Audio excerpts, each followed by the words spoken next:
Halo, nama saya Antonio Laurentius Laban dari kelas 10 IPA 1, absen nomor 29. Saya berasal dari sekolah Semak Frateran Malang.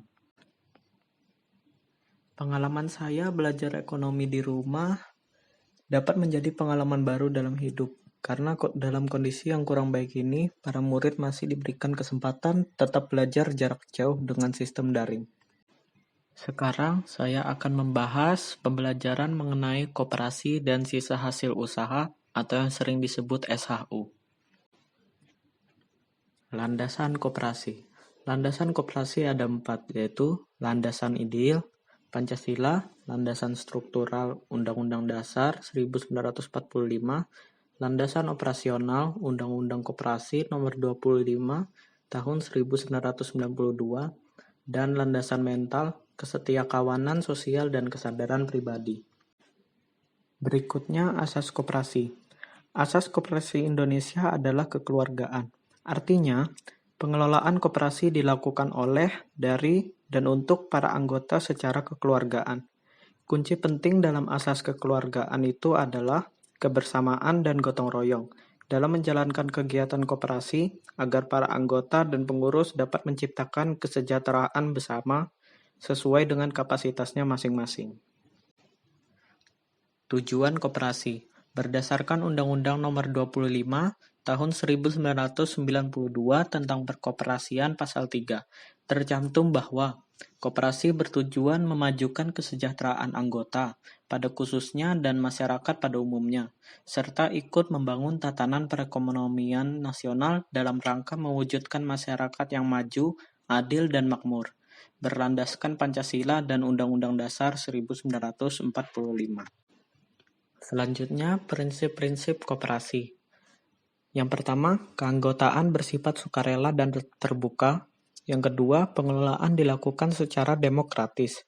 Yang ketiga, pemberian balas jasa yang terbatas terhadap modal.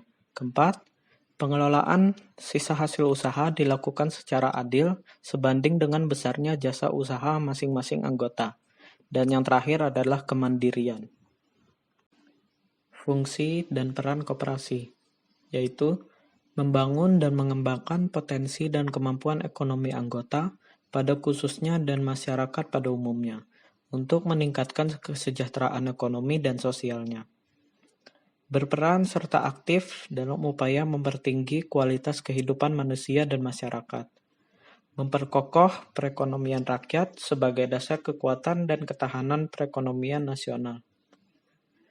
Berusaha untuk mewujudkan dan mengembangkan perekonomian nasional yang merupakan usaha bersama atas asas kekeluargaan dan demokrasi ekonomi. Modal koperasi. Modal koperasi diperoleh dari modal sendiri dan modal pinjaman. Yang pertama, modal sendiri. Modal sendiri adalah modal yang dikumpulkan dari anggota koperasi. Modal sendiri bersumber dari beberapa simpanan sebagai berikut. Yang pertama, simpanan pokok, yaitu sejumlah uang yang sama besarnya dan wajib dibayarkan oleh anggota kepada koperasi pada saat masuk menjadi anggota. Yang kedua, simpanan wajib, adalah sejumlah simpanan tertentu yang tidak harus sama besarnya dan wajib dibayar oleh anggota kepada koperasi dalam waktu dan kesempatan tertentu. Yang ketiga, dana cadangan, adalah sejumlah uang yang diperoleh dari penyisihan sisa hasil usaha. Yang keempat adalah hibah, adalah sesuatu pemberian atau hadiah dari seseorang yang berupa harta kekayaan, baik berupa benda bergerak maupun benda tetap. Modal koperasi yang kedua yaitu modal pinjaman. Modal pinjaman koperasi dapat berasal dari pihak-pihak sebagai berikut. Yang pertama, anggota dan calon anggota. 2. Koperasi lainnya dan atau anggotanya yang didasari dengan perjanjian kerjasama antar koperasi. Ketiga, bank dan lembaga keuangan, bukan bank lembaga keuangan lainnya yang dilakukan berdasarkan ketentuan peraturan perundang-undangan yang berlaku. 4. Penerbitan obligasi dan surat utang lainnya yang dilakukan berdasarkan ketentuan peraturan perundang-undangan yang berlaku. 5. Sumber lain yang sah. Selanjutnya, apa saja perangkat organisasi koperasi? Perangkat organisasi koperasi ada 3. Yang pertama yaitu rapat anggota. Rapat anggota merupakan pemegang kekuasaan tertinggi dalam koperasi. Dalam pelaksanaan rapat anggota, setiap keputusan rapat anggota diambil berdasarkan musyawarah untuk mencapai mufakat. Yang kedua adalah pengurus.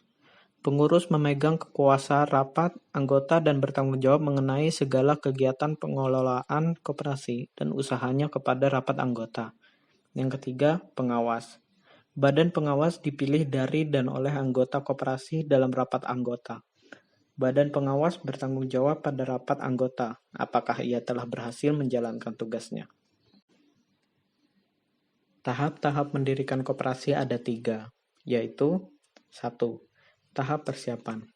Persiapan yang dilakukan dalam mendirikan koperasi yaitu membentuk panitia, yang terdiri atas ketua, sekretaris, dan bendahara. Kedua, tahap pelaksanaan. Tahap pelaksanaan merupakan tahap penyelenggaraan rapat pembentukan yang dihadiri oleh seluruh calon anggota, pejabat, serta undangan lainnya. Tahap terakhir yaitu tahap pengesahan. Pada tahap ini, pengurus mengajukan surat permohonan kepada pejabat yang berwenang menertibkan akta pendirian koperasi, yaitu Dinas Koperasi Usaha Kecil dan Menengah. Yang selanjutnya, kita akan belajar mengenai sisa hasil usaha dan cara menghitung sisa hasil usaha. Sisa hasil usaha atau SHU dihitung berdasarkan jasa masing-masing anggota. SHU dibagikan setahun sekali. Jasa anggota dapat berasal dari simpanan pokok dan simpanan wajib, nilai belanja pembelian selama setahun, dan nilai pinjaman. Rumus menghitung SHU. Sebenarnya SHU ada 3 kemungkinan yang dapat dipengaruhi oleh anggotanya. Apakah dia membuat simpanan di koperasi, apakah dia belanja di koperasi, dan apakah dia melakukan peminjaman di koperasi. Jika anggota koperasi memiliki simpanan, maka sisa hasil usahanya dapat dihitung dengan cara simpanan anggota dibagi total simpanan wajib ditambahkan dengan simpanan pokok koperasi, dikalikan dengan persenan jasa simpanan ataupun persenan jasa modal, dan dikalikan dengan sisa hasil usaha koperasi.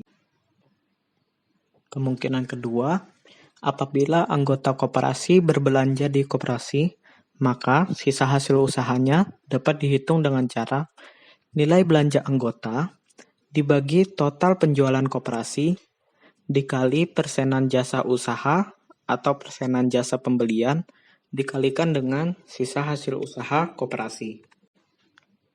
Lalu, jika anggota memiliki pinjaman di koperasi, maka sisa hasil usahanya dapat dihitung dengan cara pinjaman anggota dibagikan dengan total piutang koperasi dikali persen jasa pinjaman dan dikalikan lagi dengan sisa hasil usaha koperasi. Selengkapnya bisa dilihat di sini dengan keterangan bahwa SHU adalah sisa hasil usaha, JS itu jasa simpanan, JM jasa modal, JU jasa usaha, JP B jasa pembelian, JP J jasa pinjaman. Sekian pembelajaran yang dapat saya sampaikan. Sekiranya bermanfaat bagi kita semua. Terima kasih.